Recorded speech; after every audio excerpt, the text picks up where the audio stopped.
إن الحمد لله نحمده ونستعينه ونستغفره ونؤمن به ونتوكل عليه ونعوذ بالله من شرور أنفسنا ومن سيئات أعمالنا من يهده الله فلا مضل له ومن يضلل فلا هادي له وأشهد أن لا إله إلا الله وأشهد أن محمدا عبده ورسوله أعوذ بالله من الشيطان الرجيم بسم الله الرحمن الرحيم يا أيها الذين آمنوا اتقوا الله حق تقاته ولا تموتن إلا وأنتم مسلمون يا أيها الناس اتقوا ربكم الذي خلقكم من نفس واحدة وخلق منها زوجها وبث منهما رجالا كثيرا ونساء واتقوا الله الذي تساءلون به والأرحام إن الله كان عليكم رقيبا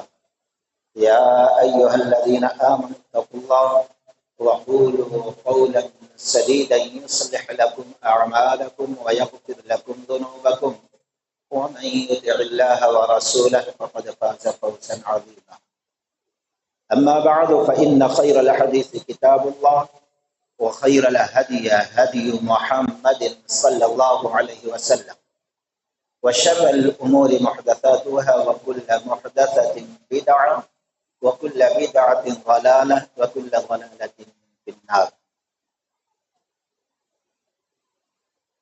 يا أيها الذين آمنوا اذكروا نعمة الله عليكم إذ جاءتكم جنود فأرسلنا عليهم ريحا وجنود لم تروها وكان الله بما تعملون بصيرا رب اشرح لي صدري ويسر لي أمري واحلل عقدة من لساني يفقهوا قولي۔ تمام قسم کی تعریف رب العالمین کے لیے ہے۔ بعد درود السلام کا تحفہ اللہ کے حبیب محمد الرسول اللہ صلی اللہ علیہ وسلم پر نازل۔ ہم نے موقع اور موضوع کے مناسبت سے سورہ احزاب کی ایک آیت کریمہ خطبہ مسنونہ کے بعد پڑھا۔ اللہ تعالیٰ کرا یا ایھا الذین آمنوا اذکروا نعمت اللہ علیکم، ایمان والو تم یاد کرو اللہ تعالیٰ کے اس احسان جو تم پر کیا ہے۔ اذ جاءتکم جنود فارسلنا علیہم، جب کہ دشمن کی فوج در فوج تم پر ٹوٹ پڑی تو ہم نے ان پر آندھی بھیج دی اور ایسا لشکر بھیجا جو تم کو نظر نہیں آتا تھا۔ اللہ تعالی خبر رکھنے والا اور دیکھنے والا ہے۔ دوستو، آج ہم دیکھتے ہیں دنیا کے اندر مسلمانوں کی حالت کیا ہے۔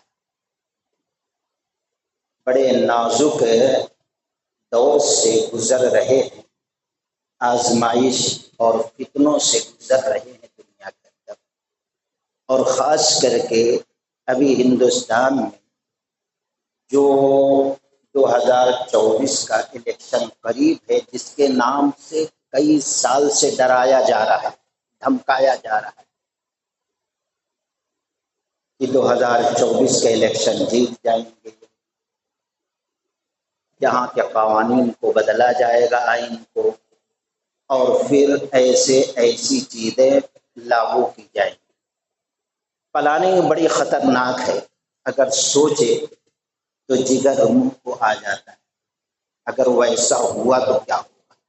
لیکن ہم ایمان والے ہیں اور ہمارے ذہن میں یہ بات رہنا چاہیے، قرآن میں کئی مقام پر رب نے فرمایا ہے تم یہ کہہ دو کہ تم ایمان لائے تو ہم ماننے والے نہیں ہیں جب تک کہ تمہاری آزمائش نہ ہو جائے اور آزمائش میں پورے نہ ہو جائے۔ فتنے آزمائش شروع سے لگے ہیں اور آخر تک رہے گی۔ اب یہ جو آزمائش ہے، ہم ذرا پیچھے کی طرف جاتے ہیں۔ ہم سوچتے ہیں آج اللہ ہماری کیوں نہیں مدد کر رہا، یہ پریشانیاں کیسے ختم ہوگی، یہ فتنوں سے نجات کیسے ملے گی۔ تو پیچھے جائیں، آج میں سمجھتا ہوں 1445 ہجری ہے اور شوال کی 22 تاریخ ہے، 10واں مہینہ ہے۔ 5 ہجری شوال کا مہینہ تھا، گویا آج سے 1440 سال پہلے کی بات ہے۔ یہود ہمیشہ اسلام اور مسلمان کے مخالف رہے ہیں، اسلام اور مسلمان کو مٹانے کی، دنیا سے ختم کرنے کی کوشش کرتے رہے اور کرتے رہے۔ جب دیکھا ان بدبختوں نے، مدینہ کا ایک قبیلہ تھا یہودیوں کا، بنو نذیر، اللہ کے نبی صلی اللہ علیہ وسلم نے اس کو مدینہ سے کھدیڑ دیا تھا، خیبر کے مقام پر جا کر یہ لوگ بس گئے۔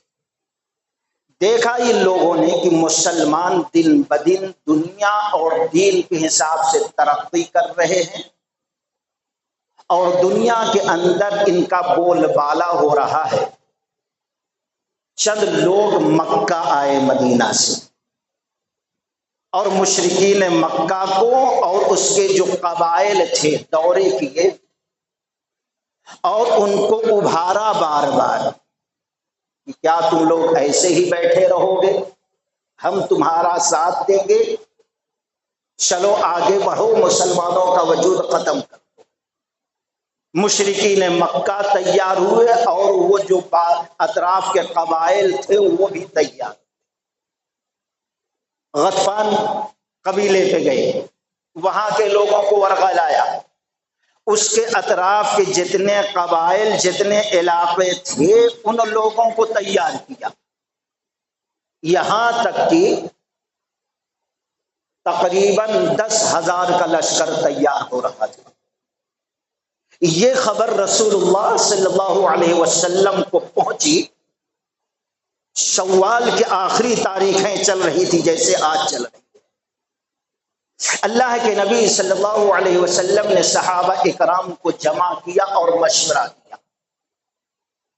بڑا نازک مرحلہ ہے، مکہ کے اطراف کے جتنے قبائل ہیں ان لوگوں نے جمع کر لیا ہے پورے لڑاکوں، اور ان لوگوں نے یہ پلاننگ کی ہے مدینہ پہ حملہ کر کے پورے مسلمانوں کا وجود ختم کر دیا جائے۔ اور ایسے وقت میں تم لوگ مشورہ تو کیا دیتے؟ کسی نے کچھ مشورہ دیا، کسی نے کچھ مشورہ دیا، کسی نے کچھ مشورہ دیا۔ سلمان فارسی رضی اللہ تعالی عنہ ایک جلیل القدر صحابی ہے جن کو رب العالمین نے بڑی لمبی زندگی عطا کی تھی۔ کچھ لوگوں نے لکھا ہے 250 سال کی زندگی اللہ نے دی۔ نبی کا زمانہ پائے، اسلام قبول کیے، کہا اللہ کے نبی صلی اللہ علیہ وسلم اگر اجازت ہو تو میں کچھ بولوں۔ نبی نے کہا بتاؤ۔ کہا یہاں کا طریقہ تو نہیں ہے لیکن ہمارے فارس علاقے کا، ملک کا طریقہ یہ ہے جب کوئی بڑا لشکر ہم پر حملہ کرنے والا رہتا تھا تو ہم لوگ لمبی لمبی خندق کھودا کرتے تھے، گڑھے کھودا کرتے تھے تاکہ ان کے اور ہمارے درمیان فاصلہ رہے، وہ ہم پر حملہ نہ کر سکے۔ اگر آپ چاہیں تو یہ مشورہ قبول کریں اور مدینہ کے اطراف خندق کھدائیں۔ اللہ کے نبی صلی اللہ علیہ وسلم کو یہ مشورہ بڑا اچھا دکھا، بھلا دکھا۔ آپ نے تقریباً 300 ٹولیاں بنائی، 10 آدمی کی، اور 10 آدمی کی ذمہ داری دی کہ 40 ہاتھ تم لمبے خندق کھودو۔ اس طریقے سے 300 ٹولیوں نے 9 یا 10 دن میں تقریباً 6000 گز یا 3.5 میل لمبی خندق کھود ڈالی۔ 3.5 میل یعنی 5-6 کلومیٹر لمبی اور چوڑی، مورخین نے صحیح اس کا تذکرہ تو نہیں کیا، لیکن اتنی چوڑی رہی ہوگی کہ اس وقت اگر کوئی گھوڑا جم کرانا چاہے تو اس پار سے اس پار نہیں، گویا 10-12 گز چوڑی رہی، اور اگر کوئی اس میں گر جائے کود جائے تو وہ نکل نہ سکے آرام سے، گویا 5-6 گز گہری رہی۔ اس طریقے سے 9-10 دن میں یہ خندق نبی صلی اللہ علیہ وسلم نے مدینہ کے شمال کی جانب کھدوائی ہے، اور مشرق مغرب کی طرف آبادیاں تھی، کھجور کے درخت تھے، پہاڑ تھے، پیچھے بھی آبادی تھی۔ آپ نے جنگی حساب سے سامنے کھدوانا شروع کیا، کھودا جائے۔ ادھر جو کھودی جا رہی تھی صرف اللہ کے نبی نے حکم نہیں دیا تھا، بلکہ بذات خود بھی شامل تھے، کھودتے تھے، مٹی اٹھاتے تھے، لے جا کے دور ڈالتے تھے۔ ایسے وقت میں رب کے جانب سے بڑے معجزات سے ظاہر ہوئے ہیں۔ امام ترمذی رحمۃ اللہ علیہ اور مشکات شریف کے اندر یہ حدیث ملے گی، ابو طلحہ رضی اللہ تعالی عنہ آئے، دن بھر کھدائی چلتی تھی اور بھوک کی شدت کا شکوہ کیا، اور زبان سے کچھ نہ کر سکے، کہ اللہ کے نبی ہم لوگ کئی دن ہو گئے ابو کام میں تو لگے ہیں، اور اپنا کپڑا اٹھایا۔ اللہ کے نبی دیکھیے پتھر باندھیے، بھوک برداشت۔ اللہ کے نبی کا دل بھر آیا اور آپ زبان سے کچھ نہ کہہ سکے، اپنا کپڑا بھی آپ نے اس طریقے سے اٹھایا تو صحابہ نے دیکھا کہ 2 پتھر بندھے ہوئے ہیں نبی کے پیٹ پر، اتنی شدید بھوک لگی۔ اور دوسری روایت میں ہے بخاری شریف کی، جابر بن عبداللہ رضی اللہ تعالی عنہ کہتے ہیں کھود رہے تھے، ایک بڑی چٹان آ گئی، ہم لوگوں نے بڑی کوشش کی اس کو ہٹانے کی یا توڑنے کی، لیکن وہ ٹوٹ نہیں رہی تھی، ہم تھک گئے اس پر ہتھوڑا سبل مارتے مارتے۔ آخر میں بیزار ہو کر اللہ کے نبی صلی اللہ علیہ وسلم کے پاس آئے، اللہ کے نبی نے کہا چلو ہم دیکھتے ہیں۔ آئے، بسم اللہ کہا، اللہ اکبر پڑھا، اور ایک سبل کھینچ کر مارا، ایک دم فسفسی ہو گئی، ریزہ ریزہ ہو گئی وہ چٹان۔ لیکن جس وقت آپ نے سبل مارا ہے چٹان ریزہ ریزہ ہو گئی، لیکن جب جھکے آپ کا کپڑا اٹھا تو صحابہ اکرام نے دیکھا پیٹ پر بھوک کے وجہ سے اللہ کے نبی نے پتھر باندھ رکھا۔ جابر بن عبداللہ رضی اللہ تعالیٰ عنہ کو برداشت نہ ہو سکا، بھاگتے ہوئے گئے، بیوی محترمہ سے پوچھا یہ بتاؤ کچھ ہے گھر میں؟ کہا یہ چھوٹا سا بکری کا بچہ ہے، اور کیا ہے؟ 1 سا جو ہے، یعنی 2.5 کلو پونے 3 کلو کتنا۔ کہا ٹھیک ہے پیسو، بکری کے بچے کو ذبح کیا، گوشت چڑھا دو۔ آئے بھاگتے ہوئے اللہ کے نبی صلی اللہ علیہ وسلم کے پاس، کہا اللہ کے نبی میں نے دیکھا آپ بھوکے ہیں، بس تھوڑا سا گوشت ہے اور تھوڑا سا آٹا ہے، آپ چلیے اور اپنے ساتھ 10-5 لوگوں کو لے لیں۔ اللہ کے نبی کا چہرہ خوشی سے کھل اٹھا، نور آ گیا، چمک آ گئی۔ آپ نے کہا الحمدللہ، اے صحابیوں چلو، جابر نے کھانے کا انتظام کیا ہے۔ کہا جابر جاؤ تم تیاری کرو۔ گئے، بیوی سے بتایا جلدی روٹی بناؤ۔ ہم نے تو اللہ کے نبی کو کہا تھا 5-10 لوگوں کو لے لو، لیکن نبی نے پوروں کو اعلان کیا۔ کہا کتنے؟ کہا تقریباً 1000 لوگ آ رہے ہیں۔ اب آج کی بیویاں ہیں تو چڑ دیتی، لیکن اس ایمان پر قربان چاہیے۔ خاتون نے کیا کہا؟ جابر بن عبداللہ رضی اللہ عنہ کی بیوی نے کہ یہ بتاؤ نبی نے اور کچھ ساتھ میں کہا تھا؟ کہا ہاں۔ کیا کہا تھا؟ کہا تھا جب تک میں نہ آ جاؤں اس وقت تک توا پہ روٹی نہیں ڈالنا۔ کہا بس اب کوئی فکر کی بات نہیں ہے، اب کچھ سوچنے کی ضرورت نہیں۔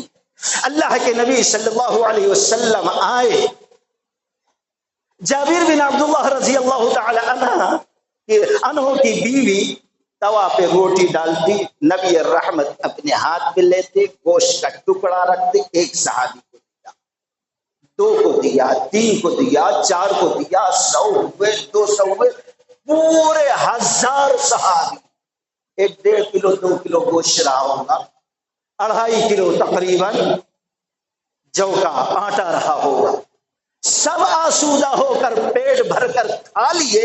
لیکن اللہ کی قسم جتنا پہلے گوشت تھا، جتنا پہلے آٹا تھا، اتنا اب بھی آٹا اور گوشت موجود ہے، بلکہ اس سے زیادہ موجود تھا۔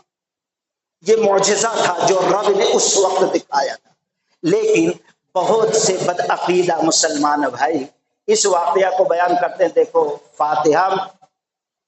فاتحہ پڑھنے کا ثبوت مل گیا، نہیں اللہ اکبر، اللہ کی قسم پورے قرآن و حدیث کا مجموعہ دیکھو، کہیں بھی فاتحہ پڑھنے کا ذکر یہاں پر۔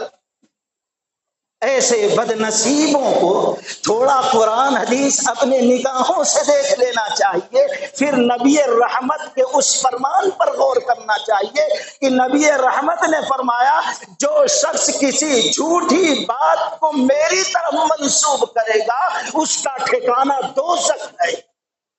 کہیں پر دور دور تک فاتحہ کا ذکر نہیں، لیکن بدنصیب اپنے باطل عقیدہ کو اور عمل کو درست کرنے کے لیے نبی پر جھوٹ باندھتے ہیں۔ آخرت کی خیر مناؤ دوستو، ایک معجزہ تھا جو رب نے یہاں پر دکھایا۔ ایسے ہی ایک صحابیہ اتنی کھجور لے کر گزر رہی، نبی نے کہا کیا؟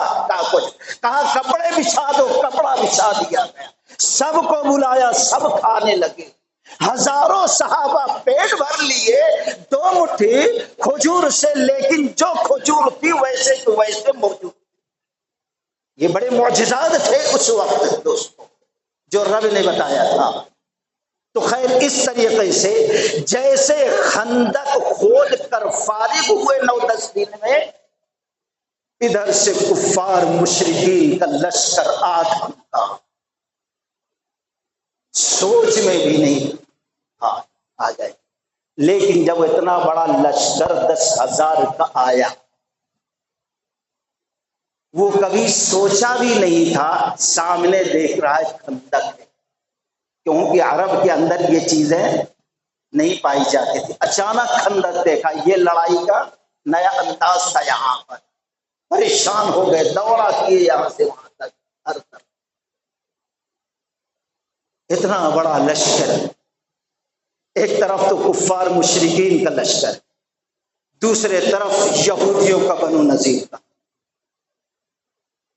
کئی مرتبہ کوشش کیے کفار کی خندق پار کریں، 1 2 3 پار بھی کیے، علی رضی اللہ تعالی عنہ للکارا، ایک کو قتل کیا، 2 بھاگ گئے، کسی نے اپنے ہتھیار کو چھوڑا، کسی نے کچھ چھوڑ دیا۔ اس طریقے سے کوشش کرتے رہے، کامیاب کفار مشرکین، تیر اندازی بھی ہوتی تھی، 10 کفار کی طرف سے قتل ہوئے، 6 مسلمان کی طرف سے شہید۔ آخر میں بنو نذیر یہود کا جو قبیلہ تھا، اب مسلمانوں کے ساتھ ایک قبیلہ یہود کا تھا بنو قریظہ، اس سے مصالحت تھی۔ اب وہ لوگ دیکھے ایسا تو نہیں جیت سکتے، آئے یہودیت کا پاٹ پڑھایا، تم بھی یہودی، ہم بھی یہودی، آج ہمارا ساتھ تو اندر سے آج ہم مسلمانوں کو مٹا دیں گے، جیسے آج سازشیں چل رہی ہے، آج نیتاؤں کو خریدا جا رہا ہے، پورا یہی منظر وہاں پر، یہاں تک کہ عہد صلح کا نبی علیہ السلام سے بنو قریظہ قبیلہ کے یہودیوں کا جو عہد و پیمان تھا اس کو توڑ دیا۔ اب مخبری کرنے لگے مسلمانوں کے خلاف، کہاں سے حملہ کیا جائے کامیاب ہو جائے۔ دیکھا بڑا عجیب و غریب منظر تھا دوستوں. ایسے وقت میں پیشاب پیخانے کے لیے گھر سے قلعے سے باہر نکلنا مشکل. مسلمان بچوں اور عورتوں ایک قلعہ میں رکھ دیا گیا. اس قلعہ کے اطراف ایک یہودی پھر رہا ہے. اندازہ لگائیں یہاں کون ہے کون نہیں. نبی صلی اللہ علیہ وسلم کی پھوپھی صفیہ بنت عبد المطلب رضی اللہ تعالی عنہا نے نظر ڈالی اس پر. حسان رضی اللہ تعالیٰ عنہ نبی کے ایک صحابی جلیل القدر، وہ اپنے بیوی بچوں کے ساتھ وہاں پر موجود تھے. ان کو کہا ذرا دیکھو، کہا یہ ہمارے بس کی بات نہیں ہے. صفیہ رضی اللہ تعالیٰ عنہ ایک خاتون ہے، ایک لکڑی کو اٹھایا اور زور کا حملہ کیا، وہ ہلاک ہو گیا وہیں پر.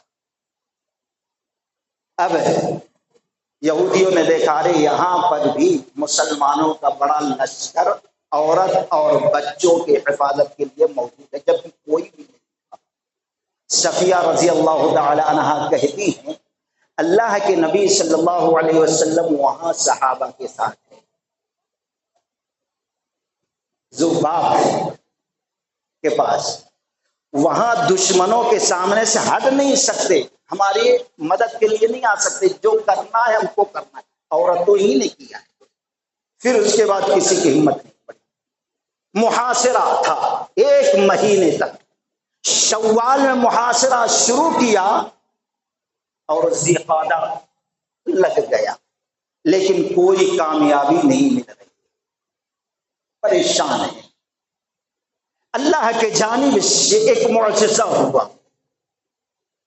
ایک ایسا شخص نبی صلی اللہ علیہ وسلم کے پاس آیا جس کا نام نعیم بن مسعود اشجعی رضی اللہ تعالی. یہ نو مسلم ہے. کہا اللہ کے نبی صلی اللہ علیہ وسلم میں اسلام لا چکا ہوں لیکن کسی کو معلوم نہیں ہے میں مسلمان ہو گیا ہوں. اب نبی کو بھی معلوم ہو رہا. اب کیا کروں، آپ کا حکم کیا ہے؟ اللہ کے نبی نے فرمایا کوئی فوج تمہارے ساتھ نہیں ہے کہ میں دیکھو جو کر سکتے ہو کرو. حرب الخدعہ، لڑائی جنگ حکمت عملی کا نام ہے. جو کر سکتے ہو تم کرو. وہاں سے نکلے اور جس قبیلے نے بیعت عہدی کی تھی نبی سے ایسے نازک وقت میں، بنو قریظہ، اس کے پاس گئے.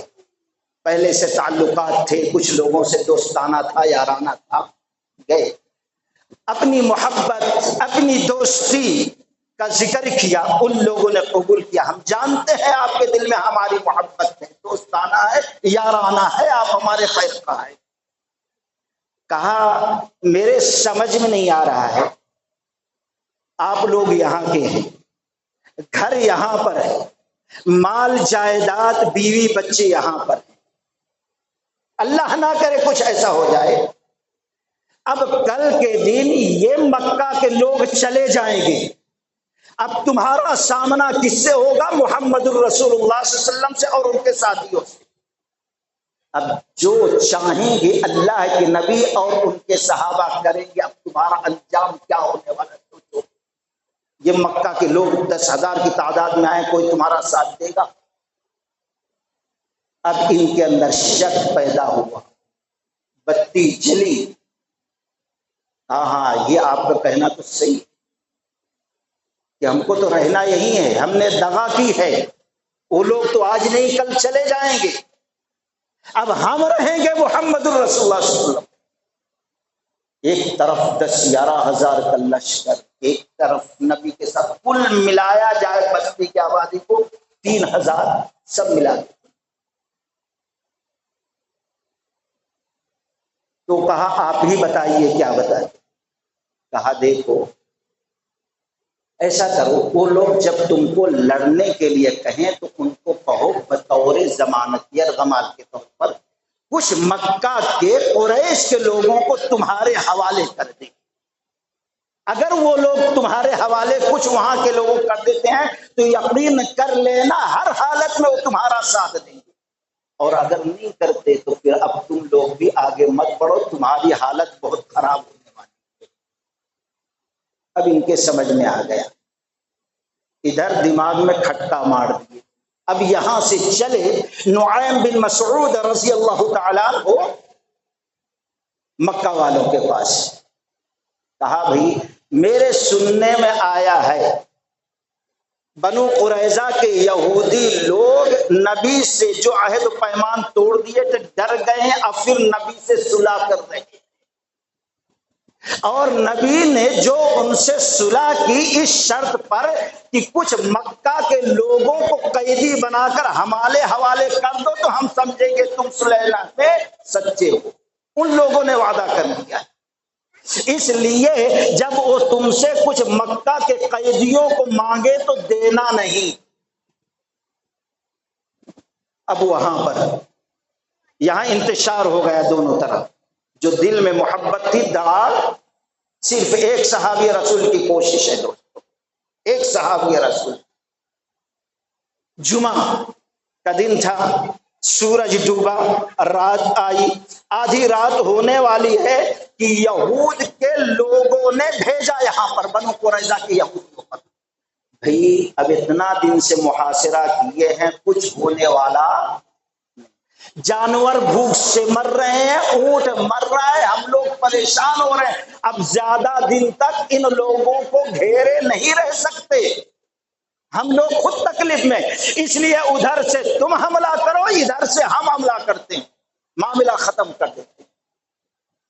تو یہودیوں نے جواب دیا بھئی یہ تو ہفتہ کا دن ہے، اور ہفتے کے دن کی ہمارے شریعت میں عزت کرنا ہے، اور جن لوگوں نے ہفتے کے دن احترام نہیں کیا، حکم کی نافرمانی کی، اللہ نے ان کو ہلاک کیا، ہم بھی ہلاک ہو جائیں، اس لیے ساتھ دینے، ہفتے کا دن تو گزر جانے دو، اور دوسری چیز اس شرط پر ہم تم سے لڑیں گے کہ تم مکہ کے کچھ آدمیوں کو میرے حوالے کر دو۔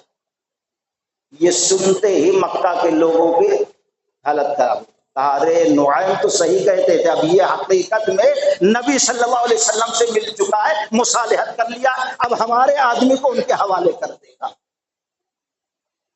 نعیم صحیح کہہ رہے تھے، کہا بھائی دیکھو ہم کسی آدمی کو دینے والے نہیں ہیں، تم حملہ کرو ہم بھی حملہ کریں گے۔ جب یہ پیغام یہودیوں کے پاس آیا، کہا نعیم بن مسعود صحیح آدمی تھا جو ایسا کہا، ایک دوسرے پر جو بھروسہ تھا ختم ہو گیا، اب کوئی کسی کا ساتھ دینے والا نہیں۔ ادھر انہوں نے اپنی ہوشیاری سے، اپنے دماغ سے دونوں میں پھوٹ ڈال دی، ایک طاقت ختم ہوئی دشمن کی، اور دوسری طاقت جو ختم ہوئی، نبی رحمت صلی اللہ علیہ وسلم نے یہ معاملہ دیکھ کر اللہ سے دعا مانگی تھی، اے اللہ ان میں پھوٹ ڈال دے، ان میں زلزلہ پیدا کر دے۔ بڑا نازک وقت تھا دوستو، قرآن نے اس کا تذکرہ کیا، سورہ احزاب، احزاب کے معنی ہی گروہ بندی کے، گروہ در گروہ، گروہ گروہ، اسی نام کے اللہ نے ایک سورہ ہی قرآن میں نازل کی، اسی غزوہ۔ دوسرا اس جنگ کا نام غزوہ خندق ہے، یعنی خندق کھودی گئی، ایسا ڈراؤنا ماحول تھا، قرآن نے اس کا نقشہ کھینچا، اذ جاءتکم من فوقکم ومن اسفل منکم واذ زاغت الابصار وبلغت القلوب الحناجر وتظنون بالله الظنون هنالك ابتلي المؤمنون وزلزلوا زلزالا شديدا واذ يقول المنافقون والذين في قلوبهم مرض ما وعدنا الله ورسوله۔ رب العالمین نقشہ کھینچ رہا، اجازت کو جب اوپر سے اور نیچے سے گروہ در گروہ دشمنوں کا لشکر آیا، اوپر سے بنو غطفان، نچلے حصے سے قریش مکہ، ہزاروں کی تعداد میں آیا، اجازتکم ومن اسفل منکم واذ زاغت الابصار، آنکھیں چودھیا گئی، یعنی آنکھیں اندھی ہو گئی، کچھ نظر نہیں آ رہا تھا، مارے ڈر اور خوف کے، اتنا بڑا لشکر آیا تھا مٹانے کے لیے جڑ سے، وَبَلَغَتِ الْقُلُوبُ الْحَنَاجِرَ، اور ان کے دل حلق میں آ کے پھنس گئے تھے، وَتَظُنُّونَ بِاللَّهِ الظُّنُونَ، اور طرح طرح کے گمان کرنے لگے تھے مسلمان۔ هُنَالِكَ ابْتُلِيَ الْمُؤْمِنُونَ وَزُلْزِلُوا زِلْزَالًا شَدِيدًا، ایمان والوں کو اللہ نے آزمایا۔ کیسے آزمایا؟ دشمن آ گیا ہے 10,000 کا اور محاصرہ کر لیا ہے، قتل ہونے کا خوف ہے، بھوک کے وجہ سے پیٹ پر پتھر باندھا گیا ہے، پیشاب پیخانے کے لیے گھروں سے قلعوں سے نکلنا مشکل ہو گیا، 1 مہینہ گھیر رکھا تھا دشمنوں نے۔ ہنالک ابتلی المؤمنون وزلزلوا، جھنجھوڑ دیا ایمان والوں کو اللہ نے، جیسے زمین میں زلزلہ آتا ہے، بڑی بڑی بلڈنگیں گھر جاتی ہیں، ویسے وزلزلوا زلزالا شدیدا، اللہ نے جھنجھوڑا اور بہت سختی سے جھنجھوڑا۔ ہمارے اوپر ویسی آزمائش ابھی نہیں آئی ہے، دشمن کی اتنی بڑی ہمت نہیں پڑی ہے جو وہاں معاملہ ہوا تھا۔ وزلزلوا زلزالا شدیدا وَإِذْ يَقُولُ الْمُنَافِقُونَ وَالَّذِينَ فِي قُلُوبِهِم مَّرَضٌ مَّا وَعَدَنَا اللَّهُ وَرَسُولُهُ۔ اب یہ جو منافق قسم کے تھے، جس کا ایمان دل میں پیوست نہیں ہوا تھا، وہ کہنے لگے بھائی اللہ و رسول نے جو وعدہ کیا وہ صرف دھوکہ ہے، وہ دھوکہ، اس کے سوا نہ اللہ آئے گا مدد کرنے، نہ دشمن، نہ رسول آئیں گے مدد کرنے۔ دیکھو کچھ کر پا رہے ہیں کیا؟ ہمارے سر پہ سوار ہے۔ یہ کون لوگ کہہ رہے تھے آج کچھا مسلمان، یہ ہو بھئی اتنا ہو رہا ہے، اللہ کہیں کو نہیں مدد کر رہا ہے، اللہ کو دکھائی نہیں دے رہا، نعوذ باللہ من ذالک۔ پہلے انسان اپنا ایمان تو دیکھے، اللہ نے کون سا ایمان مانگا تھا۔ منافق کی یہ علامت ہے اس طریقے سے کہنا۔ وَإِذْ قَالَتْ طَائِفَةٌ مِّنْهُمْ يَا أَهْلَ يَثْرِبَ لَا مُقَامَ لَكُمْ فَارْجِعُوا وَيَسْتَأْذِنُوا فَرِيقٌ النَّبِيَّ يَقُولُونَ إِنَّ بُيُوتَنَا عَوْرَةٌ وَمَا هِيَ بِعَوْرَةٍ إِن يُرِيدُونَ إِلَّا فِرَارًا۔ اب یہ جو کچے ایمان والے تھے، جن کے دلوں میں ایمان پیوست نہیں تھا، دشمن کو سامنے دیکھ کر قتل ہونے کے خوف سے آ کر نبی کے پاس آیا، اللہ کے نبی ہمارے گھر اب جو ہے محفوظ نہیں ہے، ہمیں اپنے جان کا خطرہ ہے، مال کا خطرہ ہے، اپنی عورتوں کی عزت آبرو کا خطرہ ہے، اس لیے ہمیں اجازت دیں ہم اپنے گھر جائیں، اپنے جان مال، اپنے عورتوں کی عزت آبرو کی حفاظت کریں۔ یہ نفاق ہے دوستو۔ لیکن اس وقت، ایسے نازک وقت میں جب آنکھیں چودھیا گئی تھی، اندھی ہو گئی تھی، دل جو ہے کلیجے منہ کو آ گیا تھا، ایمان والے کا کیا طریقہ تھا؟ رب کہتا ہے وَلَمَّا رَأَى الْمُؤْمِنُونَ الْأَحْزَابَ قَالُوا هَذَا مَا وَعَدَنَا اللَّهُ وَرَسُولُهُ وَصَدَقَ اللَّهُ وَرَسُولُهُ وَمَا زَادَهُمْ إِلَّا إِيمَانًا وَتَسْلِيمًا۔ مومنانہ انداز کیا تھا؟ مومنوں نے اتنا بڑا لشکر دیکھا، بھوک برداشت نہیں ہو رہی تھی، پیٹ پر پتھر باندھا، کچھ صحابہ شہید ہو گئے، 1 مہینہ سے دشمنوں نے چھاتی پہ چڑھ کر گھیر رکھا ہے۔ ایسے وقت میں کہتے ہیں اللہ و رسول کا یہ وعدہ ہے، اور اللہ و رسول کا وعدہ سچا ہے۔ اب رب کہتا ہے جو سچے ایمان والے تھے، ایسے خوفناک حالات میں ان کے ایمان میں اضافہ ہو گیا، ان کے فرما برداری میں اضافہ ہو گیا، اور رب کی طرف جھک گئے، نبی کی اطاعت و فرما برداری میں اضافہ ہو گیا۔ یہ ہے مومنانہ انداز۔ ہم سوچیں ایسے وقت میں ہمارے اندر نفاق کا انداز ہے یا مومنانہ انداز ہے، خود فیصلہ کریں دوستو۔ خیر، ایک مرد مومن نے پھوٹ ڈال دی کفار کے درمیان، نبی کی دعا رب نے قبول کی، اور پھر اللہ تبارک و تعالی نے آدھی بھیجی۔ یا ایھا الذین آمنوا اذکروا نعمت اللہ علیکم اذ جاءتکم جنود فارسلنا علیہم ریحا وجنودا لم تروها۔ رب نے ایسی آندھی بھیجی، ایسی آندھی بھیجی، ان کے خیمے جو تھے اکھڑ گئے، کہاں کی کہاں چلے گئے، ان کے جو جانور تھے وہ سب رسیاں توڑ کر بھاگ گئے، اور جو ان کے دیگچے تھے، بھگونے تھے، ہانڈیاں تھی، اڑ کر نہ جانے کہاں جا کر گر، تیز ہوا تھی۔